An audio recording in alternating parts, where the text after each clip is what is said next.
Assalamualaikum warahmatullahi wabarakatuh. Salam dan bahagia Bapak Ibu guru hebat. Tentu kita semua sudah mengenal Ki Hajar Dewantara. Dan tidak berlebihan kalau Ki Hajar Dewantara kita sebut sebagai Bapak Pendidikan Indonesia. Walaupun lahir dari 1 abad yang lalu, pemikiran beliau mengenai pendidikan sudah begitu maju dan masih relevan hingga zaman ini. Sebagai seorang pendidik, kita harus tahu apa makna pendidikan dan tujuan dari pendidikan itu sendiri. Menurut Ki Hajar Dewantara, pendidikan adalah memberi tuntunan terhadap segala kekuatan kodrat yang dimiliki anak, agar anak mampu mencapai keselamatan dan kebahagiaan yang setinggi-tingginya, baik sebagai manusia maupun sebagai anggota masyarakat. Oleh karena itu, pendidikan bukan saja mengenai pengetahuan atau pengajaran formal di dalam sekolah, juga bukan hanya pengetahuan di dalam buku textbook anak-anak, melainkan semua pengalaman-pengalaman yang menuntun anak dalam proses dia menjadi dewasa.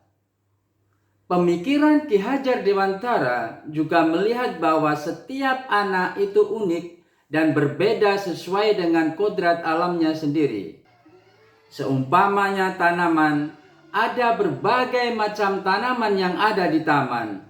Ada tanaman padi, ada tanaman jagung, yang berbeda dan unik sesuai dengan kodrat dari tanaman tersebut.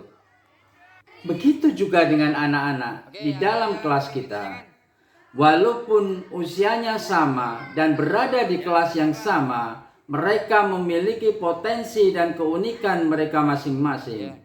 Hal ini adalah sesuatu yang lahir bersama dengan anak-anak yang merupakan anugerah dari Sang Pencipta. Dan sebagai pendidik, tugas kita adalah mempersiapkan lingkungannya. Kita tidak bisa mengubah biji padi menjadi biji jagung, tetapi kita bisa mempersiapkan tanah yang terbaik, pengairan yang terbaik, sinar matahari, dan nutrisi yang cukup, sehingga setiap tanaman ini boleh bertumbuh menjadi tanaman yang berkualitas tinggi. Ini menegaskan tugas kita sebagai pendidik adalah menuntun. Tugas kita adalah mempersiapkan pengalaman-pengalaman belajar yang terbaik buat anak-anak agar mereka mengeluarkan potensi yang maksimal dari diri mereka sendiri. Hal ini sejalan dengan pandangan konvergensi teori yang juga dianut oleh pemikiran Ki Hajar Dewantara, yaitu bahwa anak-anak bukan merupakan kertas kosong yang bisa diisi seenaknya oleh pendidik. Anak-anak juga bukan merupakan kertas yang penuh dengan tulisan, sehingga apapun yang dilakukan oleh pendidik tidak akan ada manfaatnya. Tetapi anak-anak adalah kertas yang penuh dengan tulisan yang masih buram. Tugas kita sebagai pendidik adalah menebalkan segala tulisan yang baik di dalam diri anak-anak. Artinya, anak-anak lahir dengan potensi dan tugas kita sebagai pendidik adalah mengeluarkan potensi yang terbaik dari anak-anak. Bapak Ibu guru hebat, selain tidak bisa dilepaskan dari kodrat alam, pendidikan juga tidak bisa dilepaskan dari kodrat zaman. Artinya, pendidikan harus sesuai dengan zaman di mana anak-anak tersebut lahir dan harus mempersiapkan anak-anak untuk zaman tersebut. Oleh karena itu, sebagai pendidik, kita harus jeli melihat perkembangan zaman sehingga kita dapat mempersiapkan anak-anak menjadi pribadi yang mandiri dan juga pribadi yang dapat berkontribusi kepada masyarakat. Dan untuk berkontribusi terhadap masyarakat, pendidikan tidak hanya bicara soal pengetahuan, melainkan juga soal karakter atau budi pekerti pengetahuan, ditambah dengan keinginan yang baik akan menghasilkan tindakan yang baik pula. Itulah yang disebut dengan pendidikan yang holistik. Proses pembelajaran yang mencerminkan pemikiran Ki Hajar Dewantara yaitu bagaimana proses memanusiakan manusia secara utuh, penuh atas arah kemerdekaan lahiriah dan batiniah yang berdasarkan pada kebudayaan bangsa dan kearifan lokal, di mana siswa memiliki kemerdekaan di dalam belajar yang menjadikan pendidik menghamba pada anak-anak adalah pemegang kendali pembelajaran. Selain itu, integrasi budaya lokal dalam pembelajaran seperti permainan anak juga diberikan sesuai dengan kodrat alamiah, yaitu menyukai permainan yang menyenangkan.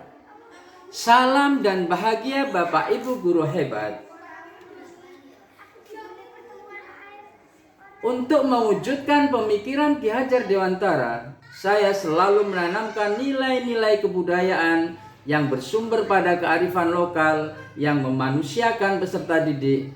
Artinya, peserta didik dapat memilih dan mengembangkan bakat dan prestasi sesuai dengan kemampuan yang ia miliki. Peserta didik memiliki kemerdekaan dalam belajar, namun tetap menanamkan nilai-nilai budi pekerti luhur.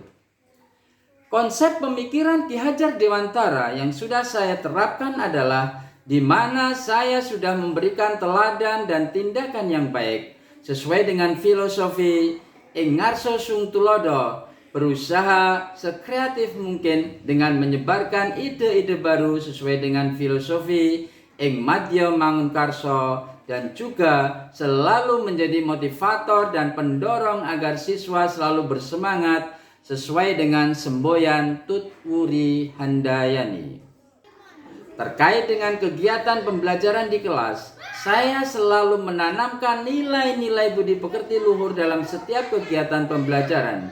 Misalnya menghargai dan menghormati orang yang lebih tua, hidup saling membantu dan tolong-menolong, bertanggung jawab, dan lain sebagainya. Selain itu juga melalui tindakan nyata seperti memfasilitasi sarana dan pembiasaan literasi yang ada di dalam kelas serta mengupayakan kegiatan yang berpusat pada peserta didik. Demikian yang dapat saya sampaikan tentang refleksi pemikiran Ki Hajar Dewantara mengenai pendidikan. Mohon maaf atas segala kekurangan. Billahi taufiq wal hidayah. Wassalamualaikum warahmatullahi wabarakatuh.